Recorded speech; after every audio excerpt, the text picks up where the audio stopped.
Hello, everybody, and welcome to Tony the Mole Adams YouTube channel. This is our flagship show, which is Midweek Scoops. Coming up, we've got a young gun who Tony's going to unveil. We've got some interchange drama from Magic Weekend. We've got the news on Jarryd Hayne, but we're going to start off, Tony, with David Fifita at Gold Coast. I keep reading things about him, but little bits and pieces. I can't really get my head around what the actual story is. Can you fill us in?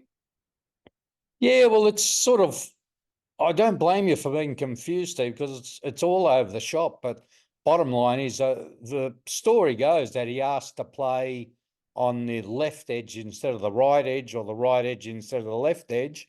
And Des Hasler said, sure, you can do that in reserve grade. And so he went down to Queensland Cup, and then he copped a few salvos from various people because he only made, let me get the stats here. Yeah, he made 58 metres from 9 runs. But interestingly enough, the chairman of the Ipswich Jets, who he played for, got onto me and said, look, that's not the real story. They lost 32-0 on a bog to the Northern Pride.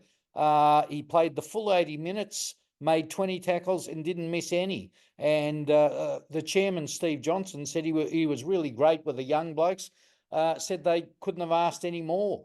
And then since Steve told me that, the Titans apparently have said to him, you're free to leave. So make of all that what you will. But yeah, it's a mess. And in the same 24, 48-hour period that the Roosters have told Brandon Smith and Dom Young, two of their biggest buys of recent years, that they're free to leave. So, yeah, strange times in the NRL, Steve. I know Steve Johnson really well, Tony. He's involved in the American Rugby League. I saw him in Las Vegas. He's a great fella. So yeah, We great. had a good night with him in Las Vegas, as I recall. We did. That's right. Yes, you got rid of a lot of t-shirts that night. I was there. Yes. That's right. Okay, so Tony, the next item is about, is it the head bin being sort of abused by a club at Magic Round? Is it the head bin or something to do with interchanges? Well, what happened was a player got sent for an HIA late in the game. It was a fairly serious one. He didn't come back on. And the idea was the club said they would monitor him because they wanted him to play this coming weekend. They didn't want him to be a grade 1 and be stood down for 11 days. And then all over social media was this same player drinking a schooner in the dressing room, or a can of some beer. So it hasn't gone down well with the NRL. And I won't give the player up, but I will give you a clue. He played in a winning team last weekend, so that rules out half the teams. And he's known as a bit of a larrikin, this guy, isn't he? Anyway. Yes, we can say that. Yes. Okay. Now, this is one you thought you had to yourself when it first happened, but it has sort of got out. But Jarryd Hayne is back, Tony. Yeah, I made the fatal mistake of hanging on to this one. I got told about 2-3 days ago, and I wanted a good strong lead for our show and for my column. But yeah, he's playing for Wentworthville. It's going to be a big story this weekend, I think. I mean, he was the biggest thing in rugby league, wasn't he? 10, 15 years ago. Then he had the NFL dalliance, which didn't last long with San Francisco. Then he had problems off the field.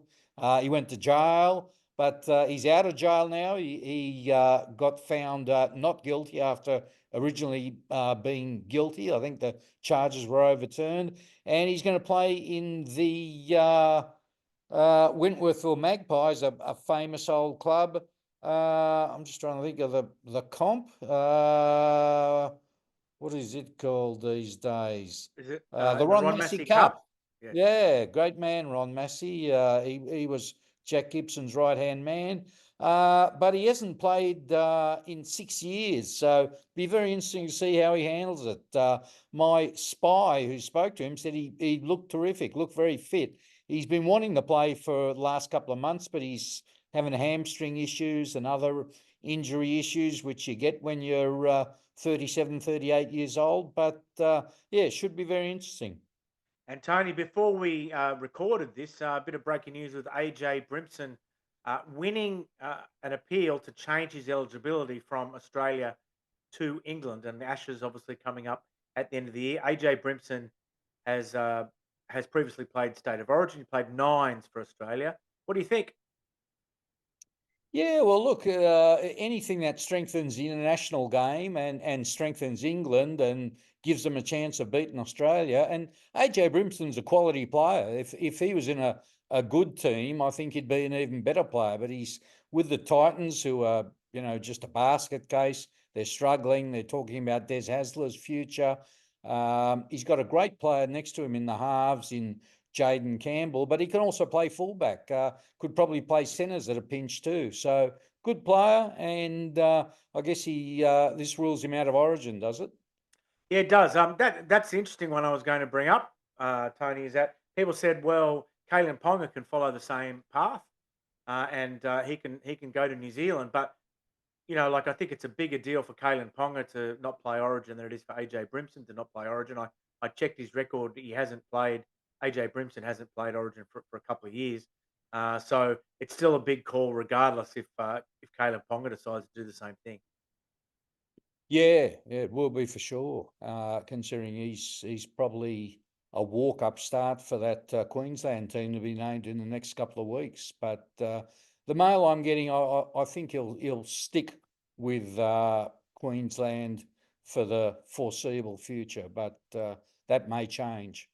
Yeah, Tony, I've got another item. We got an inquiry about. Actually got an inquiry. People wanting lots of Scotland hoodies yesterday. So we've got a lot of Lebanese Australians watching this. I'm sure Lebanon World Cup ball, very rare, never to be made again. And I'm going to knock $5 off it. It was cheap anyway at $35 for a collector's item. I'm going to knock another $5 off it to 30. Do the same thing as our friends did yesterday. Send me an email at sales@wlfmerchandise.com. Tony, you've still got some shirts there as well? Still plenty of T-shirts going for $10. Fire sale. So you won't get them any cheaper. Vegas T-shirts. Awesome, awesome. I'll put my glasses back on while I remind everybody to like and subscribe. And thanks for joining us. And Tony will speak again. I always say we'll speak again tomorrow. We never do at this stage of the week. So we'll just see how we go. But there's a lot of good footy coming up this weekend. For sure. No more magic for the moment, but some good footy in both hemispheres.